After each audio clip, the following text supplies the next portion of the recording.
was in high school when this incident happened. We had a chemistry teacher who suddenly left the job, and a new substitute teacher came in his place. On the day of our first class, everyone was sitting in the classroom, waiting for the new teacher to arrive. I was scribbling in my notebook when I overheard a conversation between my two classmates sitting right beside me. Really? Is it true? Yeah, man. I heard the janitor talk to the cafeteria cook yesterday about Mr. Nevis's sudden transfer. But I heard he quit. Nah, you heard it wrong. He was made to quit, so the principal's friend can get the job. I heard he's a very freaky-looking dude. Why? What does he look like? The janitor said that he looks like a mad scientist. He was sent to the mental institution for treatment, but now he's back. I don't think some lunatic would be allowed to teach us. After all, it's about the students' safety. No one gives a damn about the students. The mad scientist guy will be here any moment. You can then judge on your own. I just said what I heard yesterday. Rumors are part of high school, so at first, I ignored whatever they discussed.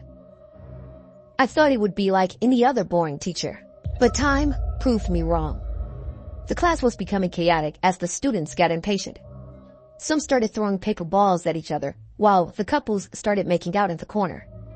Everyone was highly distracted when suddenly, the classroom door slammed open like someone kicked it from the other side, and a crazy-looking man entered the classroom.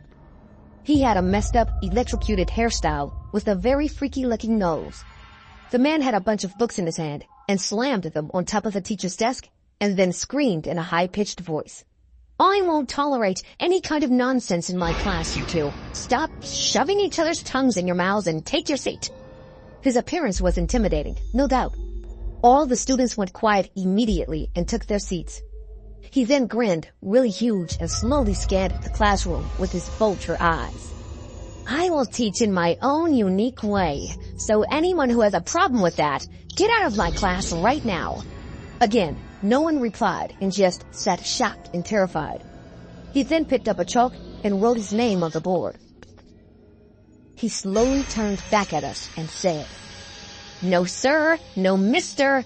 My name is Dr. Vink, and all you will call me that. Understood?" None of us knew what to say, so we remained quiet, and he screamed again. "Answer me, you morons!" We said yes, being all frightened. Dr. Vink indeed had a very weird way of teaching.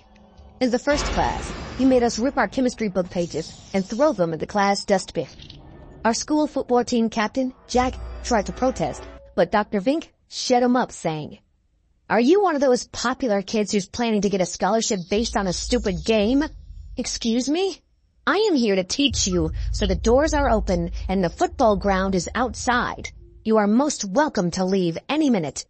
After that, Jack sat down and never spoke a word again. Everyone knew how important the chemistry scores are to land a good scholarship, so we all did exactly what Dr. Vink told us to. One thing that always struck odd to me is that he never talked to the other teachers in our school. I never saw him eat at the cafeteria either. Once he was done with our class, he went straight to the chemistry lab and spent the entire day till school was over.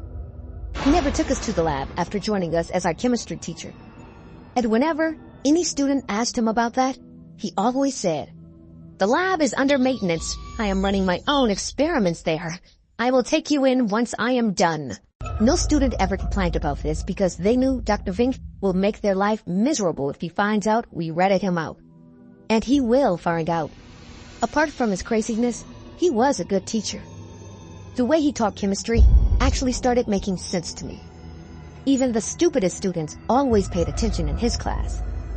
The overall grades started to go high, so the parents and school authorities stood out of his way too.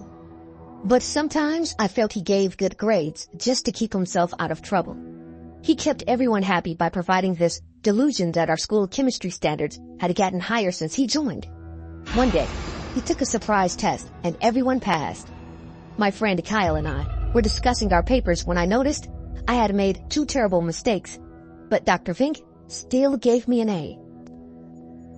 Thinking he might have overlooked it, I went to him with my paper and said, Sir? Dr. Vink. "Yes, I'm sorry, Dr. Vink. I've made mistakes here, so the grade should be B+, not an A. I think you overlooked..." My. Aren't you the flag bearer of truth? What? You don't want good grades? Oh, it's not that. I just want to know if I'm actually getting good at chemistry, and wrong grades can cloud my judgment. What do you want to be after you finish high school? I was thinking of applying for a scholarship at NYU. I want to study history. There. You have your answer. Sorry, I don't understand. You want to study history, so shut your damn mouth and go to your seat. It doesn't matter if you get an A, a B, or a C in chemistry, you moron. I felt very insulted and couldn't help but answer him back. It does matter, Dr. Vink, and you are the most pathetic teacher I have ever seen in my life. You are basically lying instead of preparing us for the future. You're desperate to stay in this school, maybe because you know what a big failure you are in real life. The entire class got silent and stared at us. Dr. Vink's face started to turn red in anger.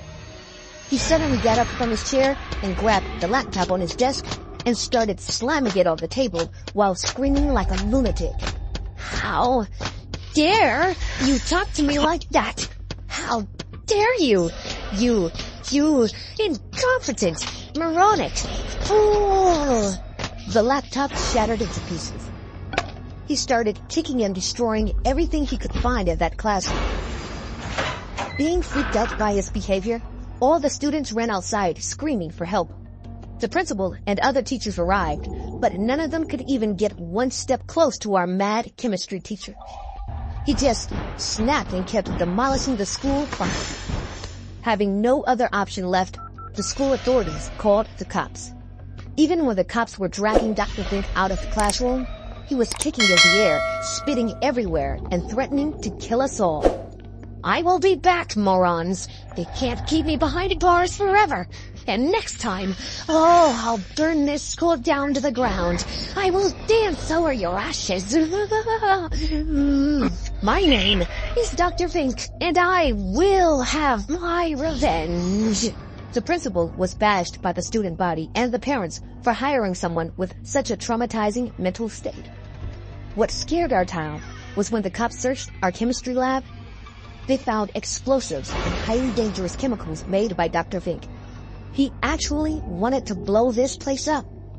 If I hadn't confronted him that day, then probably this mad scientist would have been dancing on our ashes after burning the school down to the ground.